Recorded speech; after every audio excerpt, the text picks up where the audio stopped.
입니다. 같이 읽겠습니다. 시작. 너희는 예루살렘 거리로 빨리 다니며 그 넓은 거리에서 찾아보고 알라. 너희가 만일 정의를 행하며 진리를 구하는 자를 한 사람이라도 찾으면 내가 이 성읍을 용서하리라. 그들이 여호와께서 살아계심을 두고 맹세할지라도 실상은 거짓 맹세니라. 여호와여, 주의 눈이 진리를 찾지 아니하시나이까. 주께서 그들을 치셨을지라도 그들이 아픈 줄을 알지 못하며 그들을 멸하셨을지라도 그들이 징계를 받지 아니하고 그들의 얼굴을 바위보다 굽게 하여 돌아오기를 싫어하므로 내가 말하기를 이 무리는 비천하고 어리석은 것뿐이라. 여호와의 길 자기 하나님의 법을 알지 못하니 내가 지도자들에게 가서 그들에게 말하리라. 그들은 여호와의 길 자기 하나님의 법을 안다 하였더니 그들도 일제히 멍에를 꺾고 결박을 끊은지라.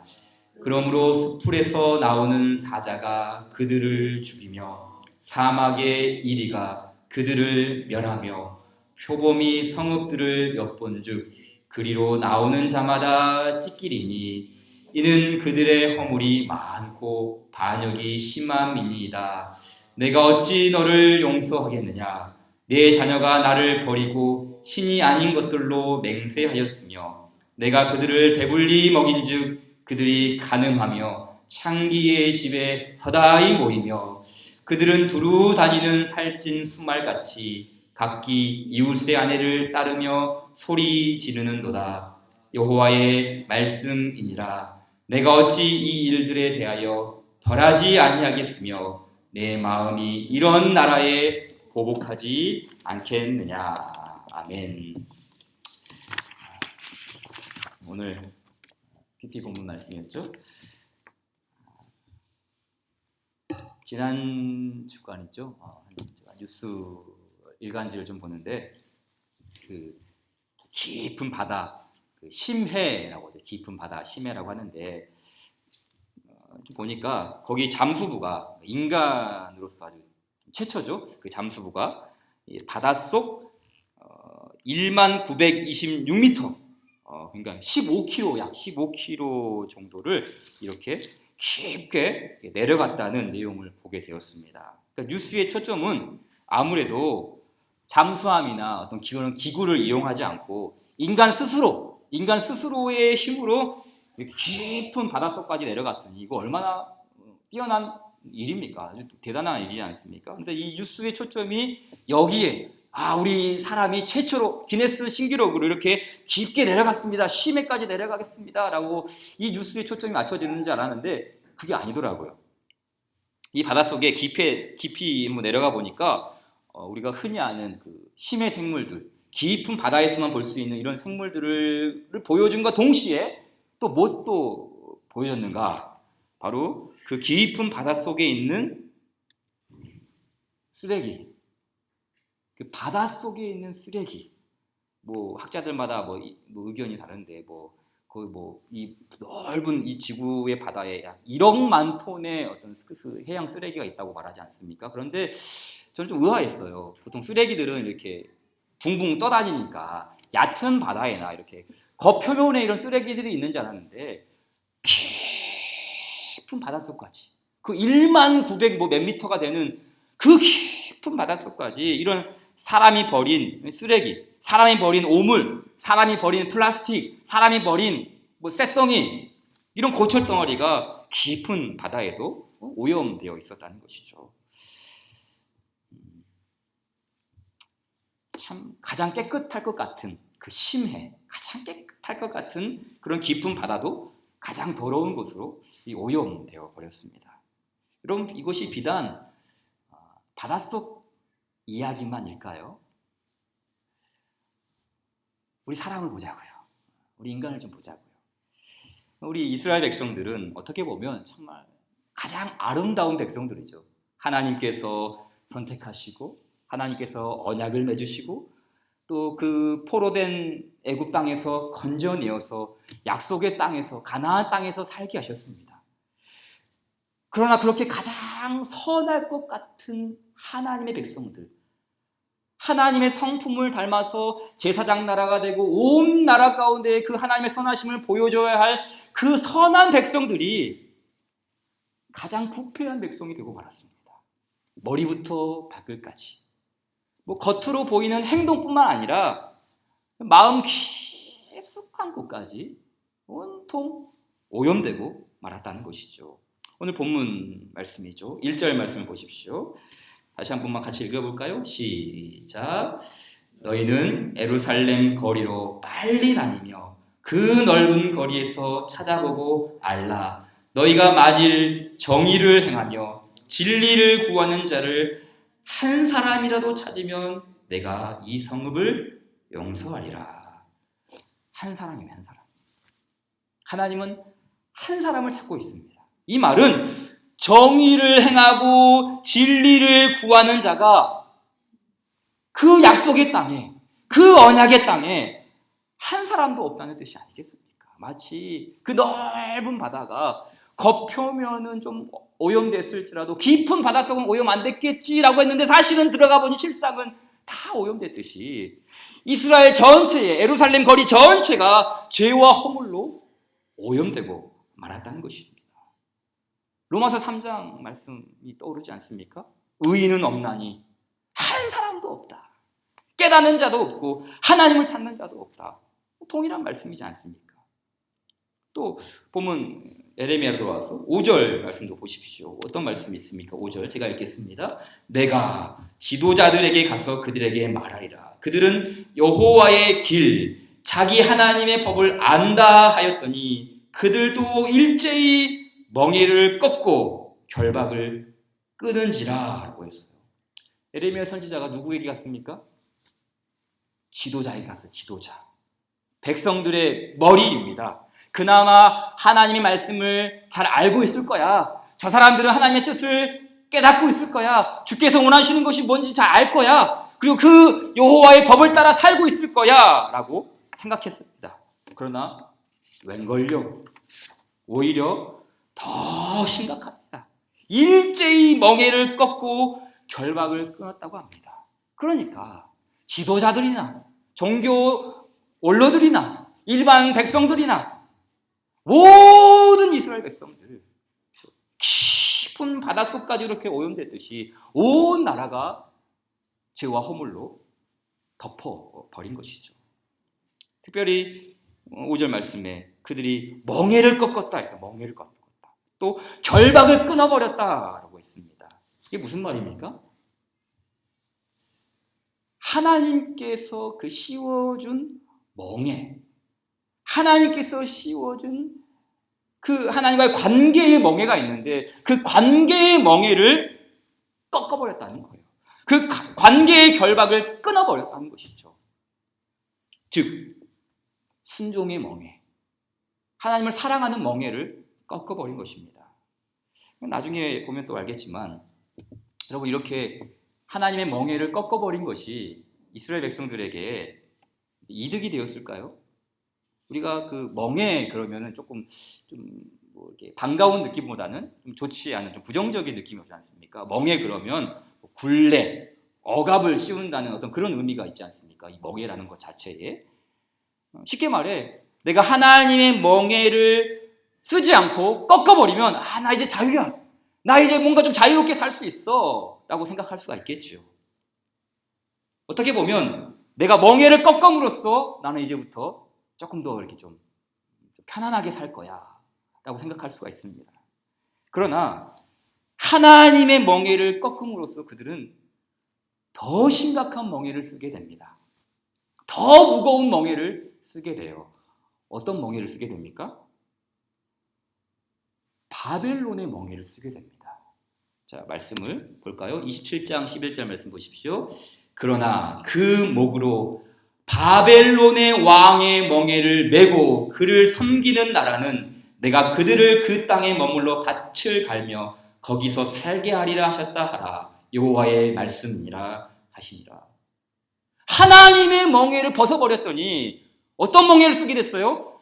바벨론 왕의 멍에, 곧 심판의 멍에, 멸망의 멍에, 더 큰 억압의 멍에를 쓰게 된 것입니다. 하나님의 멍에를 나 이제 좀 쓰지 않으니까 자유로울 거야 라고 했는데 아니요. 무슨 자유입니까? 더 큰 멍에를 쓰게 됐습니다. 28장 14절 말씀도 보십시오. 만군의 여호와 이스라엘의 하나님께서 이와 같이 말씀하시니라. 내가 새 멍에로 이 모든 나라의 목에 메워, 새 멍에 나무 멍에가 아니라 새 멍에로 이 모든 나라의 목에 메워 바벨론의 왕 느부갓네살을 섬기게 하였으니 그들이 그를 섬기리라. 내가 들짐승도 그에게 주었느니라 하라. 참 안타까운 말씀이지 않습니까? 멍에를 벗으면, 굴레에서 벗어나면 자유가 찾아올 줄 알았는데 오히려 더 구속하는, 더 억압하는 새 멍에를 쓰게 됐습니다. 바벨론의 멍에이죠. 더 나아가 이 예루살렘 백성들은 이제 하나님의 징계, 보응을 받게 됩니다. 오늘 본문 5장 7절과 9절 이하를 좀 보십시오. 우리 7절부터 9절까지를 다시 한번 읽어볼까요? 5장 7절부터 9절 시작. 내가 어찌 너를 용서하겠느냐? 내 자녀가 나를 버리고 신이 아닌 것들로 맹세하였으며 내가 그들을 배불리 먹인즉 그들이 간음하며 창기의 집에 허다히 모이며 그들은 두루 다니는 살찐 수말같이 각기 이웃의 아내를 따르며 소리 지르는도다. 여호와의 말씀이니라. 내가 어찌 이 일들에 대하여 벌하지 아니하겠으며 내 마음이 이런 나라에 보복하지 않겠느냐. 여러분, 왜 이렇게 되었습니까? 왜 이스라엘 백성들이 왜 이런 말씀을 들어야 됩니까? 내가 너를 어찌 용서하겠느냐? 내가 어찌 이 일들에 대하여 벌하지 않겠느냐? 내가 어찌 보응하지 않겠느냐? 왜 이런 말씀을 듣습니까? 다른 게 아닙니다. 하나님을 버렸기 때문입니다. 그렇죠? 7절 중간에 뭐라 그랬어요? 나를 버리고, 나를 버렸다. 나를 버렸다. 이미 에레미야를 묵상하신 분들은 이 버렸다라는 말이 앞에서부터 나온 거를 알고 있죠. 어떤 말씀들이 있었습니까? 2장 13절 말씀에 내 백성이 두 가지 악을 행하였으니 곧 그들이 생수의 그런 데는 나를 버렸다. 생수의 그런 데는 나를 버렸다라고 하죠. 이게 큰 악이다. 또 17절 말씀에도 내 하나님 여호와가 너를 길로 인도할 때에 네가 그를 떠나므로, 여호와 하나님께서 인도하시는데 선한 곳으로, 아름다운 곳으로, 더 좋은 곳으로 인도하시는데 그들은 떠났다. 무슨 말이에요? 하나님을 버렸다는 거 아니겠습니까? 그들은 하나님을 버렸습니다. 하나님을 떠났습니다. 자, 그럼 또 하나님을 떠났다는 말이 또 뭘까요? 하나님을 떠났다라고 그러는데 이거 무엇을 의미합니까? 하나님을 떠났다. 이 에레미야 안에서 이 하나님을 떠났다라는 개념은 여러 가지로 말할 수 있겠지만 한 두 가지 정도로 간추려 보겠습니다. 첫 번째는 우상숭배죠. 그렇죠? 하나님을 떠났다라는 이 말은 다른 신을 섬기고 다른 신을 따랐다는 그런 의미가 아니겠습니까? 자, 5장 7절 말씀 보세요. 아까 같은 말씀이죠. 내가 어찌 너를 용서하겠느냐? 네 자녀가 나를 버리고 신이 아닌 것들로 맹세하였다라고 했어요. 신이 아닌 것. 신이 아닌 게 뭡니까? 우상이죠, 우상. 그렇죠?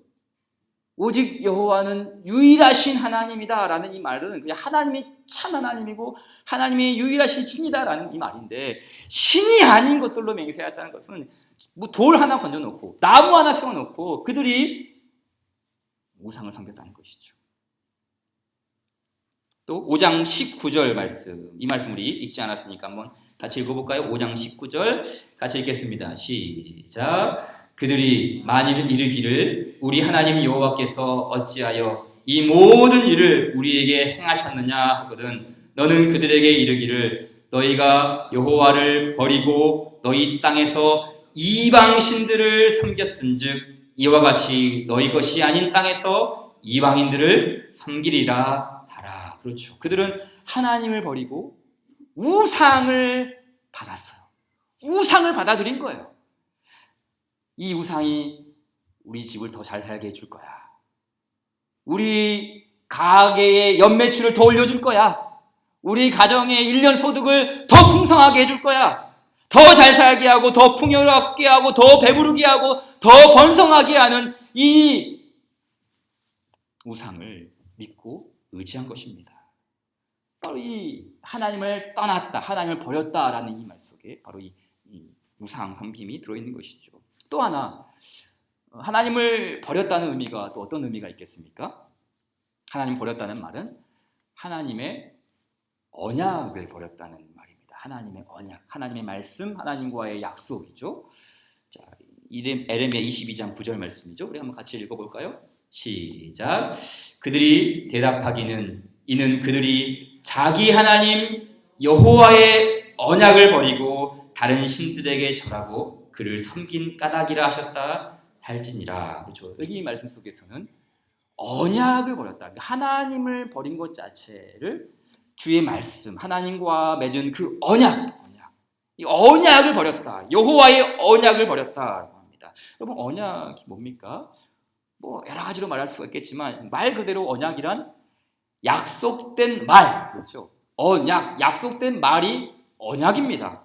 그러니까 언약 백성들에게, 이스라엘 백성들에게는 뭐가 있어요? 하나님의 약속된 말, 하나님의 약속된 말씀이 있습니다. 그게 뭡니까?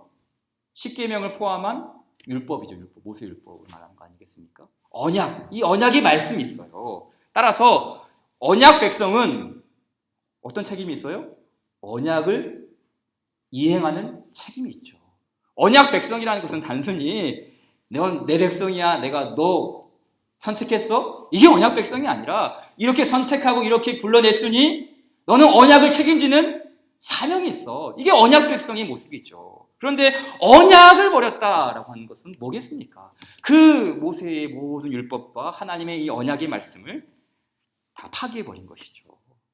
그러니까 단지 이 말씀, 이 언약이라는 것은 율법을 낭독하거나 십계명을 교독하는 것이 언약을 이행하는 것이 아니라 그 내용을 책임지는 언약 백성으로서의 사명이 있다는 뜻입니다. 그런데 그 언약의 말씀들을 다 버려버렸죠. 이와 같이 예루살렘 백성들은 하나님의 멍에를 꺾어버렸습니다. 여호와의 언약의 멍에를 꺾어버렸고 여호와 하나님을 섬겨야 하는 그 멍에를 꺾어버렸어요. 여호와 하나님을 버렸던 것이죠. 이방신들을 섬기고 그렇게 따랐습니다. 자, 반면 이런 참 심각한 이런 오염 속에서, 이런 심각한 부패 속에서도 이렇게 하나님 편에 선 사람들이 있었을까요? 하나님 편에 서서 여호와의 언약을 지키고 여호와 하나님의 그 언약의 굴레를 쓰고 멍에를 매면서 순종의 삶을 살아가는 사람들이 있었을까요? 있죠. 왜 없었겠습니까? 있죠. 바로 예레미야와 같은 선지자들, 그렇죠. 예레미야 같은 선지자들이 하나님 편에 서서 살아가는 사람들이 아니었겠습니까? 이런 사람들을 가리켜서 우리는 뭐라 그럽니까? 남은 자. 우리 특별히 선지서를 말씀 보게 되면 남은 자라는 말씀이 많이 나오지 않습니까?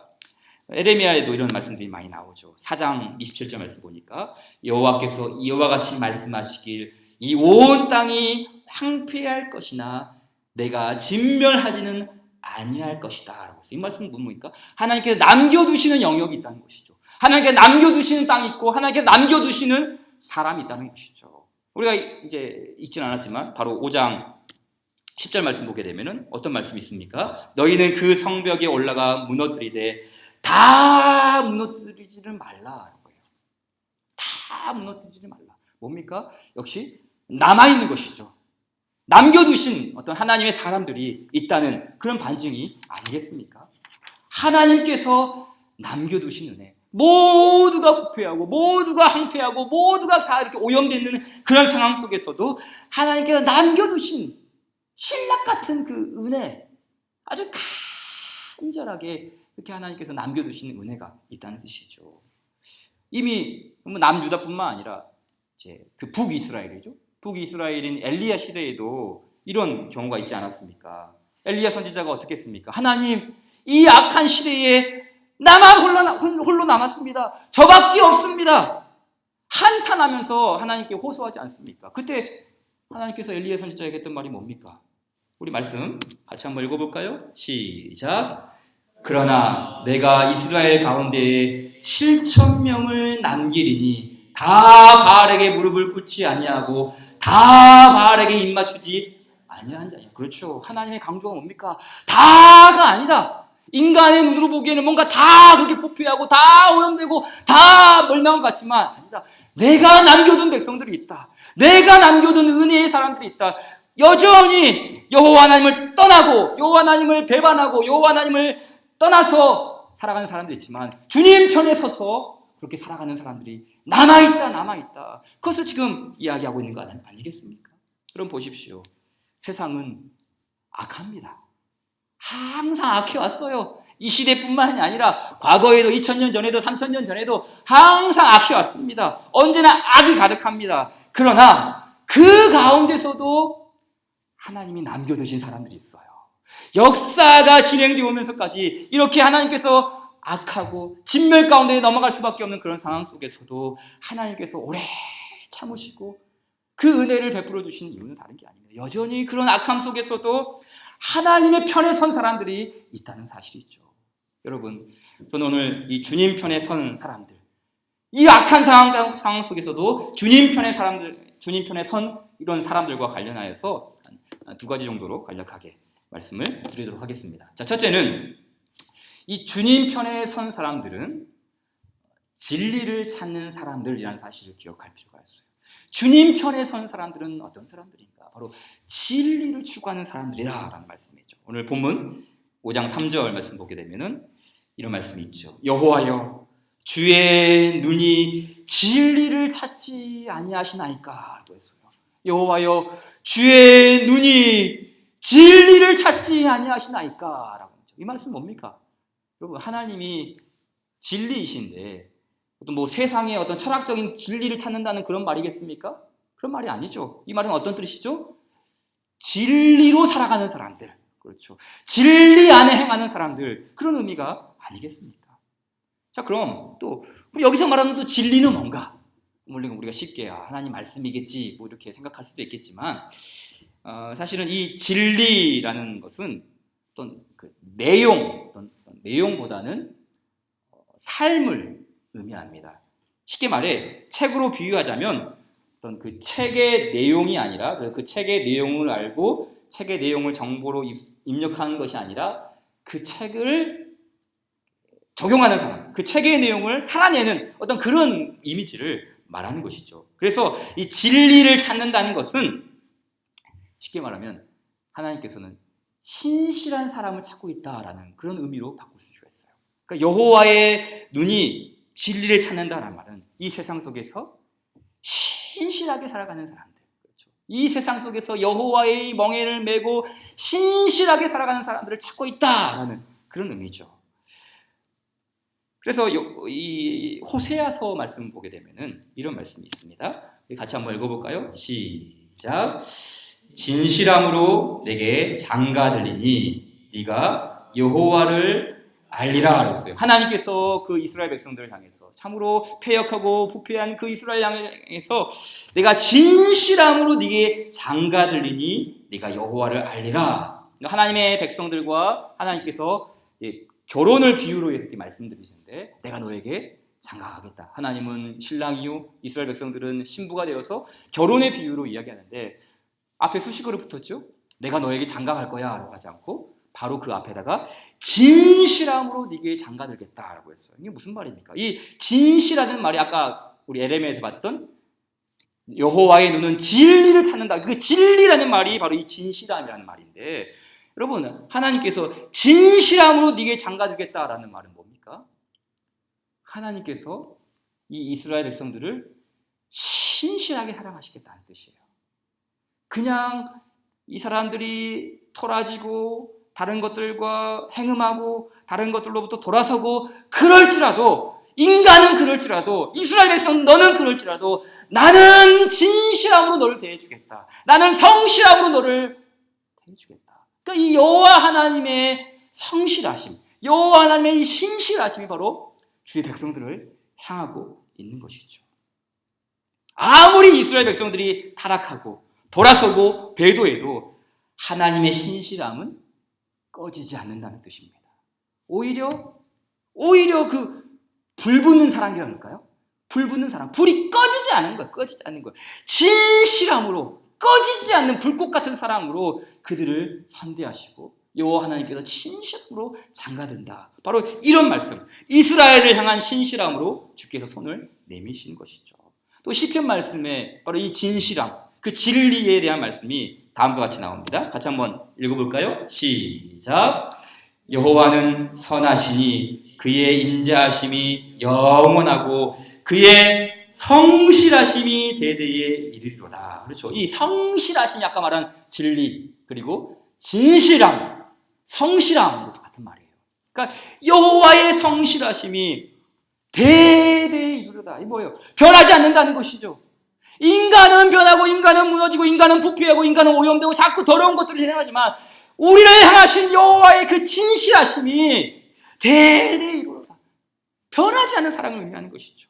따라서 주님의 이 신실한, 이 성실한 사랑을 받은 백성들은 어떻게 해야 됩니까? 어떻게 반응해야 됩니까? 마찬가지죠. 우리도 성실함으로 주를 살아가는 것이 아니겠습니까?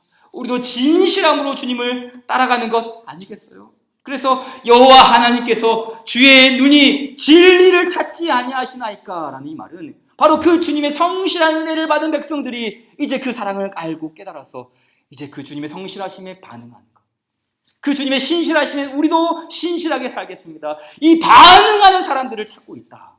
그런 의미가 아니겠습니까? 그래서 하박국서 말씀을 보게 되면은 이런 말이 나오죠. 우리가 잘 아는 말씀이죠.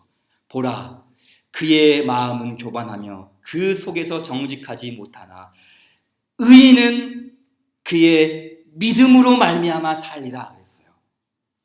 의인은 그의 믿음으로 말미암아 살리라. 그러니까 이 여기서 말하는 믿음도 이거예요. 신실함.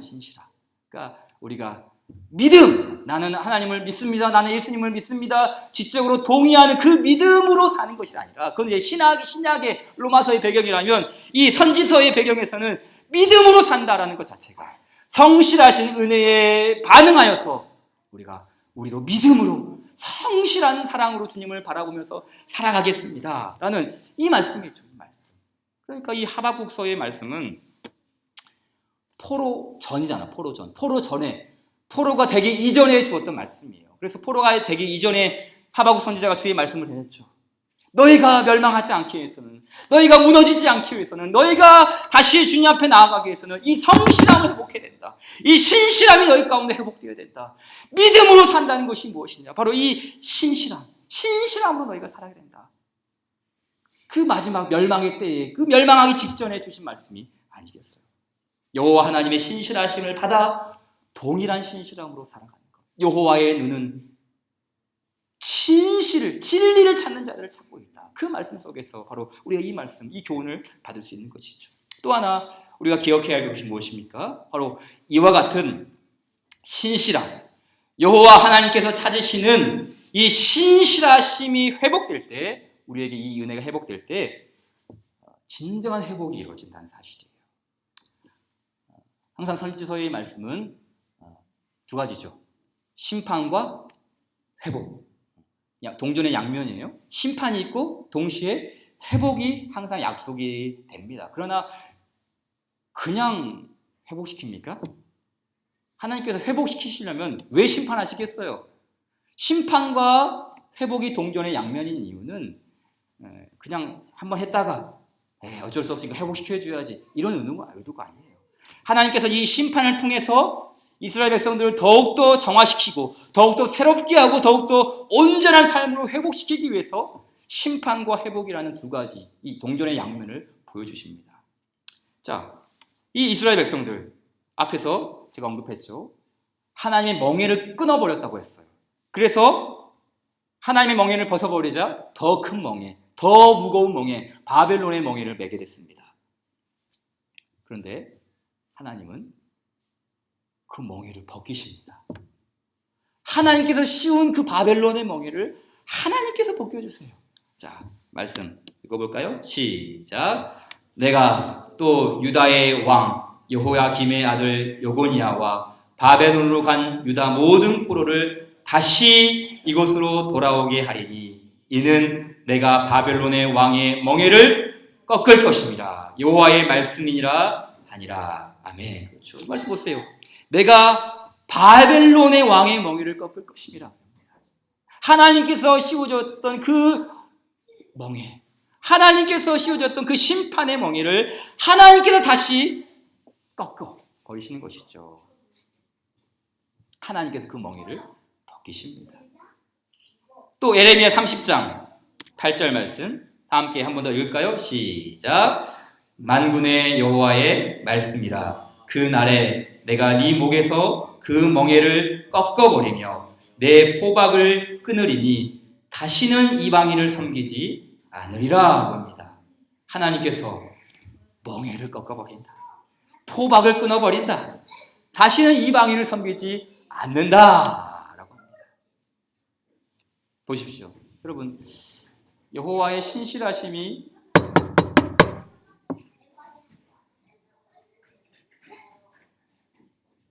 죄송합니다. 제 자식들입니다.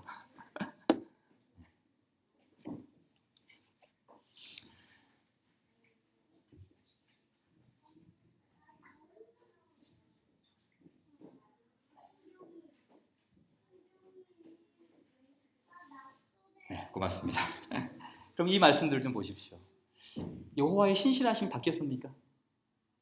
하나님께서 바벨론의 멍에를 씌워버리고 심판의 멍에를 씌웠잖아요. 이제 다 끝났다. 이제는 여기서 벗어날 수 없다. 누가 이 멍에를 벗어줄까?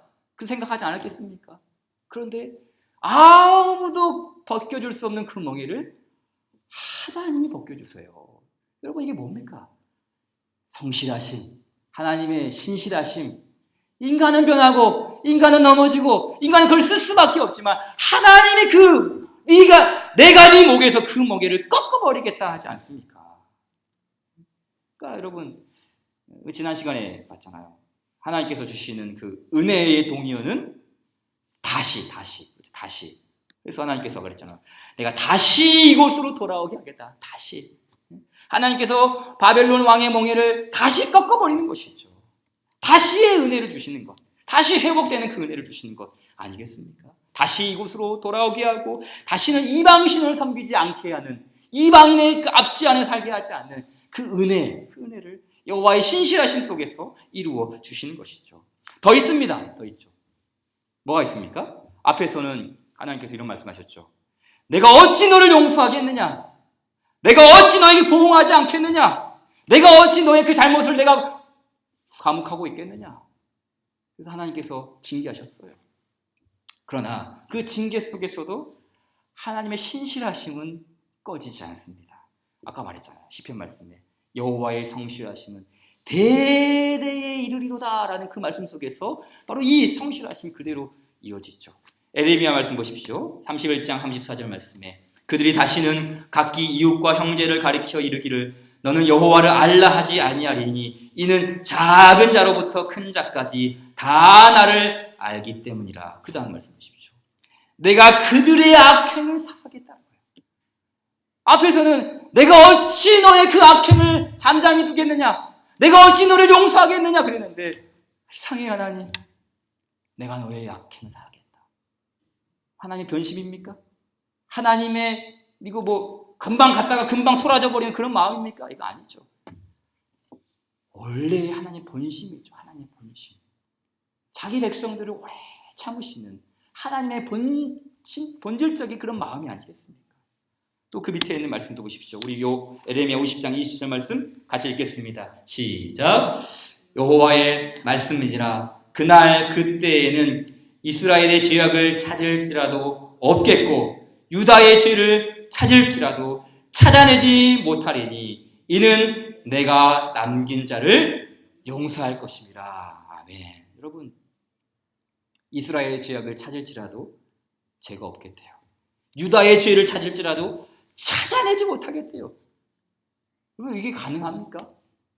뼛속까지 죄로 가득 찬 인간 속에 어찌 죄가 없겠습니까? 그런데 하나님의 그 용서하심, 하나님의 그 긍휼하심에 잇대어 이 말씀을 해석한다면 우리가 얼마든지 받을 수 있는 말씀이 아닙니까? 물론 이제 이 말씀은 훗날 예수 그리스도를 통해서 온전히 이루어지지만 하나님께서는 그 이스라엘 백성 내가 어찌 너를 용서하겠느냐, 내가 어찌 너를 보응하지 않겠느냐라고 하셨지만 하나님께서는 그 하나님의 회복의 은혜로 죄악을 찾을지라도 그 죄악이 없겠고 유다의 죄를 찾을지라도 내가 찾아내지 못하겠다. 왜냐하면 내가 남긴 자를 용서할 것이니라. 그 하나님의 용서에서는 의롭지 못한 자를, 불의한 자를 의롭다고 여겨주시는 그 하나님의 그 선언이 있기 때문에 가능한 것이 아니겠습니까? 그러기에 이 여호와 하나님의 신실한 사랑을 받은 백성들은 신실함에서 신실함으로 나아가는 것입니다. 주님 편에 선 사람들은 바로 이 주님이 찾으시는 사람. 여호와여, 주의 눈이 진리를 찾지 아니하시나이까? 여호와여, 주의 눈이 진리를 찾지 아니하시나이까? 지금도 주님이 그 진리를 행하는 사람을 찾고 계시죠. 여호와 하나님 찾고 계십니다. 주님은 성실하신 분이시며 신실하신 분이십니다. 동시에 그 사랑을 받은 우리도 신실한 성도가 되기를 바랍니다. 오직 의인은 믿음으로 말미암아 살리라. 이 말씀을 묵상하는데 복음성가 중에 이런 찬송이 생각나더라고요. 세상은 들리고 사람들 주를 떠나도 나는 주를 섬기리. 주님의 사랑은 영원히 변하지 않네. 나는 주를 신뢰해. 이거죠, 이거. 세상이 흔들리고 사람들 주를 떠나도 나는 주만 섬기리. 주님의 사랑은 영원히 변하지 않네. 나는 주를 신뢰해. 이게 뭡니까? 여호와의 눈은, 여호와여 주의 눈이 진리를 찾으시나이다 라는 이 말씀 앞에 나는 주를 섬기리, 나는 주를 신뢰해, 이 말씀에 반응하는 태도가 아니겠습니까? 여러분, 오직 믿음, 오직 신실함, 그 하나님의 영원한 사랑이 있대요. 참 성빈과 참 사랑으로 우리 주님을 아름답게 섬겨나가는 우리 모두가 되기를 주님 이름으로 축원드립니다. 우리 주신 말씀 기억하며 342장 찬송 드립시다. 342장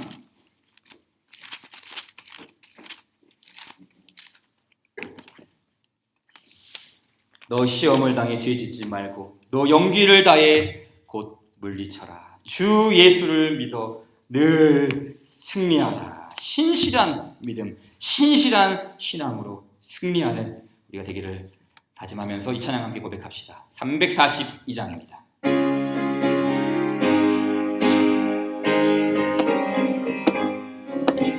너 시험을 당해 죄 짓지 말고 너 용기를 다해 곧 물리치라.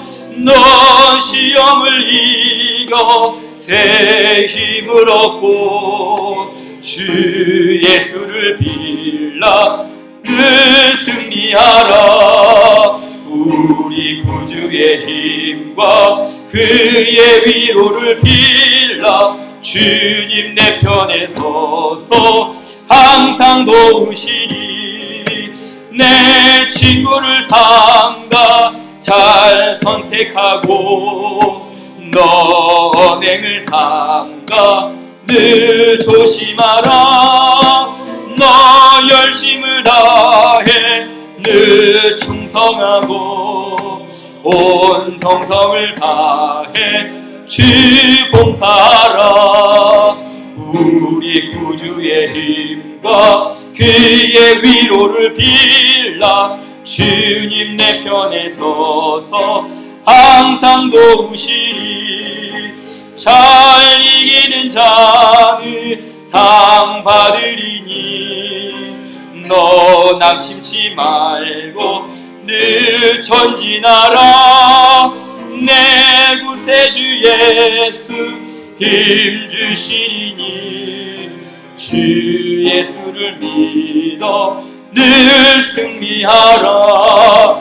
우리 구주의 힘과 그의 위로를 빌라. 주님 내 편에 서서 항상도 우리 구주의 힘과 우리 구주의 힘과 그의 위로를 빌라.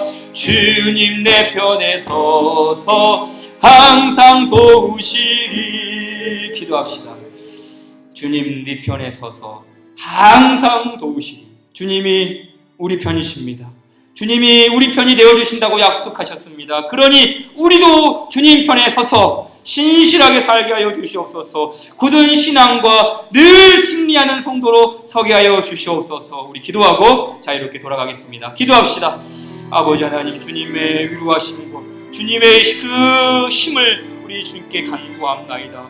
아버지, 이 약한 세상 속에서 아버지 세상 흔들리고 주를 떠나는 이 세상 속에서도 아버지 우리의 몸과 마음 주님 안에 있게 하여 주시옵시고 주님만을 섬기며 주님만을 신뢰하며 아버지 영원히 변하지 않는 주의 사랑이 띄어 살아가는 성도들 되게 하여 주시옵소서. 아버지 하나님 감사합니다. 아버지 하나님, 주님의 도우심으로 우리를 이끌어 주시옵소서. 하나님